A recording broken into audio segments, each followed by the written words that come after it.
میں ایک زمانے میں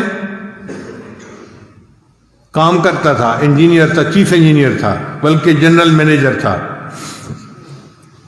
35 فیکٹریاں میرے انڈر تھیں، اور اتنا میرا تجربہ تھا کہ مجھے مالک بھیجتا تھا جہاں کہیں کوئی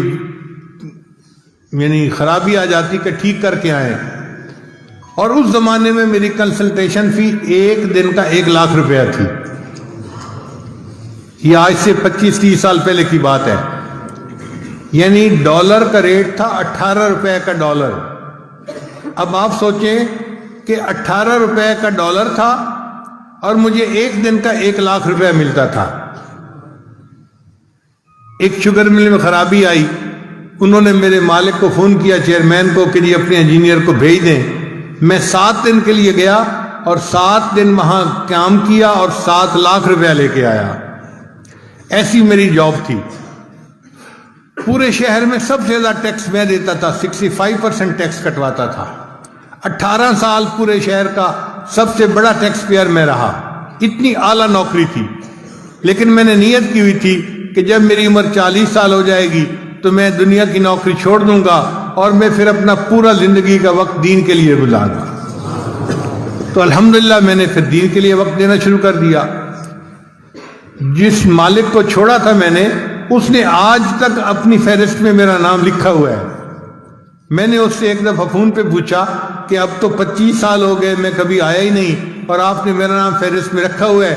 کہتے ہیں جی ہم نے آپ کو نہیں چھوڑنا، آپ نے ہمیں چھوڑنا ہے۔ کوئی مالک دیکھا ہے جو اپنے انجینئر کا 25 سال انتظار کرے؟ الحمدللہ سمجھا، ایسی میری جاب تھی۔ اچھا، پچھلے دنوں ایک عجیب بات ہوئی۔ ایک میرا پرانا دوست جو تھا، خلی، وہ ملنے کے لیے آ گیا۔ اب اس کی بیوی میری بیوی کو ملی تو اس نے ان کو واقعات سنائے کہ آپ کے ہسبینڈ تو اتنے بڑے انجینئر تھے اور میرے خاوند کلاس فیلو بھی تھے اور ان کے شاگرد بھی تھے۔ وہ کہنے لگی کہ ہمارا تو یہ حال ہے، ہم جہاں انٹرویو دینے جاتے ہیں نا تو میرا ہسبینڈ ان کو بتاتا ہے کہ میں تو حافظ صاحب کا شاگرد، وہ جوانی میں مجھے لڑکا سا تھا، حافظ صاحب مجھے لوگ کہتے تھے، تو میں تو حافظ صاحب کا شاگرد ہوں، تو 10,000 روپیہ اس کی تنخواہ ویسے ہی بڑھ جاتی ہے۔ کہ جی اچھا، آپ ان کے اگر شاگرد ہیں نا، اس کا مطلب ہے آپ محنتی ہوں گے، دیانتدار ہوں گے، قابل ہوں گے، تو ان کی تنخواہ 10,000 روپیہ ویسے ہی بڑھ جاتی ہے۔ اس نے عجیب و غریب باتیں سنائی کہ آپ کے خاوند کی تو اتنی اچھی جاب تھی، یہ تھی، وہ تھی، اتنا اس زمانے میں یہ کماتے تھے، ایک مہینے ایک دن کا 1 لاکھ، تو اگر آج ان کی جاب ہوتی تو پتہ نہیں تیرے خاوند تو کہاں ہوتے۔ خیر، عورتیں تھی، آپس میں باتیں کرتی رہیں۔ جب مہمان چلے گئے تو بیوی سے میری ملاقات ہوئی، تو بیویاں بیوی ہوتی ہیں، مجھ سے پوچھنے لگی کہ مجھے آج ڈیٹیل کا پتہ چلا، آپ نے مجھے کبھی بتائی نہیں کہ آپ کی اتنی اچھی جاب تھی اور آپ کو اتنا 1 مہینے کی تنخواہ ملتی تھی۔ تو میں نے کہا کہ کیا اللہ نے اب مجھے کاریں بہاریں نہیں دی ہوئی؟ کہنے لگی ہاں دیا ہوا تو اللہ نے سب کچھ ہے۔ میں نے کہا پھر پریشانی کس بات کی؟ کہنے لگا بس میں یہ سوچ رہی ہوں کہ آپ کی جاب اگر اتنی اچھی تھی تو آپ کے دل میں کبھی نہیں آیا کہ میں جاب کر لیتا؟